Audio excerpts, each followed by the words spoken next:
Have you ever wanted to travel to Eastern Oregon and take in all of its natural beauty that it has to offer? My name is Andrew Lindsay, and I have a goal of traveling the world and helping other travelers do the same while living a healthier and happier lifestyle. And today I want to share with you 6 of the most beautiful must-see spots in Eastern Oregon. And if you enjoy this video, be sure to hit that subscribe button as I put out a new video like this every single week, and be sure to hit that notifications bell so that way you never miss a video. A little over a year ago, before I started travel vlogging, me and my uncle went on a trip to Eastern Oregon, and this was a very special trip for the both of us. See, my uncle has wanted to go back to Eastern Oregon for many years, and I planned this entire trip for both me and him, and this was just an incredible experience for both of us, something that we will absolutely never forget. And Eastern Oregon is easily the most beautiful place that I've ever been in my entire life. And today I want to share with you 6 of the best places that we went to that you absolutely need to see if you make a trip out to Eastern Oregon. The first one that we have on our list is Sumter, Oregon. We spent our first and 4th day in Sumter, Oregon, which is only about 30 minutes away from where we were staying in Baker City. Sumter is an old gold mining town and has an old gold mining dredge for visitors to explore while they're there in Sumter. This is a very small town that you could drive through in literally a couple minutes, but despite its super small size, it is very charming. It was incredibly peaceful here, and the sunsets were absolutely stunning, some of the best sunsets I've ever taken in my entire life. This is the kind of small town that could make you fall in love and never want to leave. While we were in Sumter, we explored the gold mining dredge and we explored the trails and took in all of the beautiful scenic nature. And for those of you that love cannabis and dispensaries, Sumter easily had the best dispensary that I had ever been to in my entire life. I certainly did not expect to find something like that in a town this small. We picked up a few goodies from the store, including a black cherry soda flavored cartridge that took care of us our whole trip, if you know what I mean. Sumter also had a really good restaurant called the Elkhorn Saloon, and to be honest, I can't remember what we got there, but I do remember that it was really good, so if you explore Sumter, be sure to check this restaurant out. If you want a peaceful, small town experience and to take in some of the beautiful nature and beautiful sunsets that Oregon has to offer, Sumter is definitely a place that you need to check out while you're on your trip in Eastern Oregon. The next place I have on this list is Hell's Canyon. So Hell's Canyon was the primary focus of this entire trip. This was the one place that we had pre-planned before we actually came to Eastern Oregon that we knew we were going to see while we were here. Hell's Canyon is a 10-mile wide canyon and the deepest river gorge in North America. See, my uncle had come to Oregon many years earlier and had always dreamed of coming back and seeing Hell's Canyon. After lots of planning and saving up, I was able to make it happen for him, and coming out to Hell's Canyon was a magical experience. Hell's Canyon provides some very stunning and scenic views as well as some really good hiking. And when we went, the weather was cloudy, but the temperature was perfect for a day trip to Hell's Canyon. We ended up going to the highest point near Hell's Canyon so that way we could see it from up above, but unfortunately the fog rolled in and we could not see anything. But on our way back down, we got blessed with an opportunity to see a double rainbow, which is a pretty unique experience. All in all though, I can say that Hell's Canyon was a great experience and is an absolute must-see if you are exploring Eastern Oregon. Do not leave it off your list.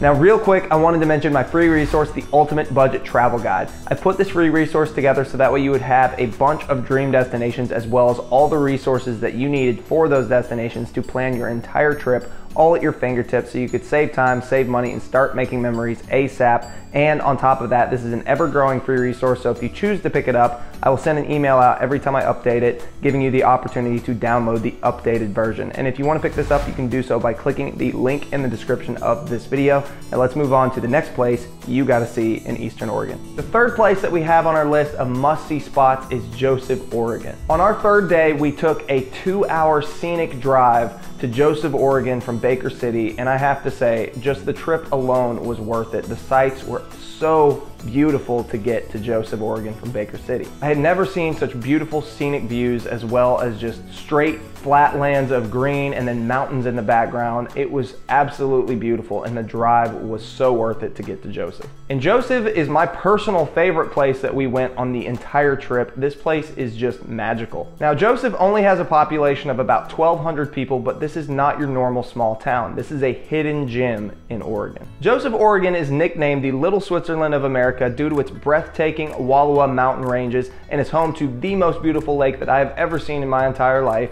Wallowa Lake. This lake is formed from glaciers melting off of the mountains, and the water is absolutely crystal clear. It looked so clean and so perfect. I literally wanted to dunk my head in and drink it, and I almost did, but it was so cold. But easily the most beautiful lake I have ever seen in my entire life. On the other side of the lake was more of the town, and you can tell from the pictures of deer setting in people's yards that this place was just a magical place that was very relaxed, very chill, and just an awesome place with an awesome vibe. While in Joseph, we stopped at a restaurant called the Glacier Ridge Grill, and I cannot remember what we got. All I remember is that it was absolutely delicious, and it was my uncle's very first time ever trying quinoa, and he loved it. There are also miles and miles of great hiking trails in Joseph, and we hiked for a little bit, but we didn't for too long because my uncle didn't bring a very good pair of shoes and his feet started to hurt, so we only went for a little bit before we turned around. But all that said, Joseph is easily the most beautiful small town that I have ever seen, and is a hidden gem in Oregon that you absolutely need to see. Next on our list is we have Anthony Lakes Mountain Resort. On our fourth day before we went back to Sumter, we decided that we wanted to go to Anthony Lakes Mountain Resort because we wanted to have a more relaxed day with far less driving than we had been doing for the past couple days, and so we drove about 50 minutes to Anthony Lake Resort. This place was home to a peaceful little lake that was super clear, not quite as clear as the lake in Joseph because it wasn't like blue like the water was in Joseph, but it was still a super clean, super clear lake, and it was clearly well maintained because the people of Oregon love their nature and respect it and love to maintain it. Between the clear water and the smooth air, this place was just a great place to go for a little lake getaway for the day. While we were at the lake, we went fishing with some cheap poles that we bought from Hell's Canyon, and unfortunately we didn't catch anything, but we still had an amazing time, and it was just a nice, peaceful, relaxed day after our long driving to Joseph and to Hell's Canyon the past few days, and we just had a great experience, and this is definitely a great spot to go if you just want to have a nice, relaxed, peaceful day. Next on our list, we have Alvord Hot Springs. On our fifth day, after having a nice, relaxed day at the Anthony Lakes Mountain Resort and going back to Sumter on our fourth day, we decided to tackle the next big objective on our list, and that was the desert. No, for real, Oregon actually has a desert, and Google said there was a hot spring there. Now, when I saw this, I was really confused because when I looked at it on Google, all I saw was like a little tin hut in the middle of the desert. So I was like, what in the world is out there in the middle of nowhere? And so I just got super curious and decided, let's go to the desert and see what this hot spring is all about. Now, I remember this trip originally only taking us about 2.5 hours, but Google actually says it is a 5-hour trip from Baker City to this hot spring. So maybe my memory is a little bit skewed, but just be aware of that if you're coming from that direction, that it is a very long drive. Anyway, we made the long trip out to this desert, and the GPS said we were only about a minute away and we still saw nothing.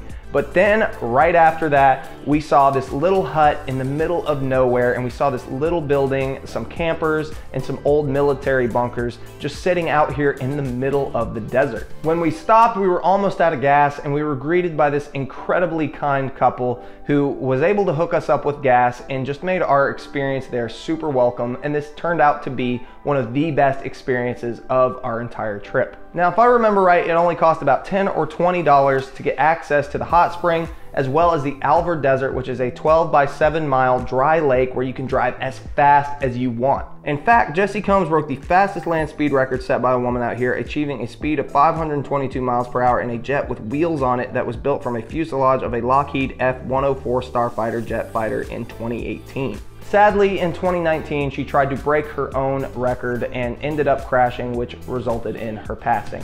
But now the wheels from the jet that she used have been remodeled into a bench that you can sit on your way to the hot spring. We ended up having so much fun out here that we actually decided to stay for the whole night, and we booked one of their military bunkers for what I believe was like $60 a night. The couple that ran this place was incredibly good to us, providing us with gas, food, and a place to stay, as well as a discount while we were there, which was just super cool of them and made our trip just so much better. Overall, I cannot recommend coming here enough. Pro tip though, if you choose to come out here, be sure to fill up on gas any opportunity that you get. because there's not going to be that many opportunities to fill up on gas, and you do not want to be stuck out in the middle of the desert with no gas. For our last magical experience of the entire trip, we decided that we wanted to go to a natural mountain hot spring called Snively Hot Springs. At first, when you show up to this place, it looks just like a regular river with a section of it kind of separated off with rocks. But when you get into the separated section, it's actually super hot, like bath water, where the river itself is really cold. However, when I jumped in the hot spring, I realized even though the water seemed super hot, on the bottom, it was actually really cold, and I'm assuming this came from the river mixing in with the hot spring water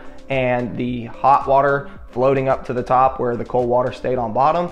And this actually turned out to be really cool because I was laying in the hot spring and I had my back setting in the nice cold portion of the hot spring, where my hands and my feet and my head floated up to the nice hot part of the hot spring, allowing me to be super comfortable. And it was just really cool to be surrounded by mountains and just super clean air, and to be completely away from it all in nature, enjoying this natural hot spring and this super clean water. I mean, it was just an incredible, amazing, magical experience. We ended up coming out here later in the day, and I do recall there being a sign saying something like it closes, or that, you know, people need to leave by a certain time. But to be honest, we stayed for as long as we wanted and nobody came out to make us leave. So I don't think they really care. I think it was just a sign kind of letting people know just a general time frame when they should leave. And there were even some other people who were traveling from Idaho who came out to the hot spring, which was just really cool. Allowed us to socialize, allowed us to enjoy nature, and allowed us to just have an incredible experience. And we ended up staying until it got dark, because nothing was more amazing than chilling in a hot spring surrounded by mountains, clean air, and nature, just being away from it all. So those are my 6 places in Eastern Oregon that you absolutely need to see. But just so you know, those are not the only 6 places in Eastern Oregon that are worth seeing. There are so many other beautiful places, and there are so many other things that we saw while we were driving throughout our trip that, you know, are just amazing, that I couldn't necessarily put on this list because they weren't like specific places. They were just places that we were passing by as we were driving. You see, Oregon is set up in such a way that when you're driving throughout the state, it has opportunities for you to just stop and take in the nature. And I just want to share with you guys a reel of, you know, a bunch of pictures and other clips that I have from our trip, because Oregon as a whole is just a beautiful place just to drive through and to take in all the beautiful scenic views and scenic nature. But before I play that reel, I just want to mention one more time my free resource, the Ultimate Budget Travel Guide. I created this free resource so that way you would have a list of amazing dream destinations, as well as all the resources that you need to plan your entire trip, all in one resource, all at your fingertips, so you can start making memories ASAP. And if you want to pick that up, you can do so by clicking the link in the description of this video. Now, if you enjoyed this video, be sure to hit that like button, leave me a comment, and share it with somebody who can gain some value from it. Now let's play that reel.